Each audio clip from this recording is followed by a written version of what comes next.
નમસ્કાર, my self doctor Lipsa Patel from Amrutalay Ahmedabad Naroda. આજે 15મી August સ્વાતંત્ર્ય દિવસની સૌ કોઈને મારા તરફથી ટીમ અમૃતાલય તરફથી શુભેચ્છાઓ.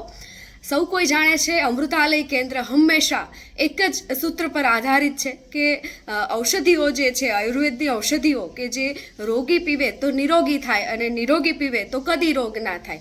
બીજી અગત્યની વસ્તુ એ કે બાળકો માટે કે આવનારી પેઢી રોગમુક્ત અભિયાન જે આપણે ત્યાંથી ચાલે છે કે આવનારી પેઢી રોગમુક્ત ના બને એ માટેનું, સાથે સાથે કે અમુક ચેલેન્જિંગ રોગો એલોપેથીના જેમાં ક્યોર નથી, સાથે વર્ષો જૂની મિનિમમ 10 વર્ષ જૂની, 15 વર્ષ જૂની, 25 વર્ષ જૂની બીમારીઓમાં ચેલેન્જિંગ સ્વરૂપે જે લઈ અને એનું નિવારણ લાવવામાં આવે છે અમૃતાલય કેન્દ્ર દ્વારા.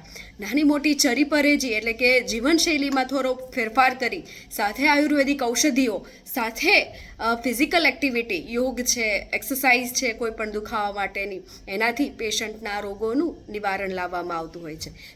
સાથે અગત્યની ચાલનારી વસ્તુ કે આજકાલ જે છોકરીઓની અંદર નાની નાની કે પીસીઓડીની સમસ્યાઓ છે, સાથે ઇનફર્ટિલિટીની સમસ્યાઓ છે, એમાં પણ અમૃતાલય કેન્દ્ર ઘણી રીતે મદદરૂપ બની રહ્યું છે. અને સૌથી અગત્યનું કે વજન ઘટાડવું, જે બધા રોગોનું પેલું મૂળ કારણ હોય, અથવા તો પેટ સારું કરવું, જેના પર આયુર્વેદ ઔષધિઓનો મોટો રોલ છે કે એનું કામ જ છે ઔષધિનું કે નસ નાડીની બધી બીમારી કાઢવી, વાયુ પિત્ત કફને બેલેન્સ કરવું, નસને ચોખ્ખી કરી વાયુ પિત્ત કફને બેલેન્સ કરે, વધારાનું ટોક્સિન્સ બ્લોકેજ છે એને કાઢવાનું કામ કરે છે આપણી ઔષધિ.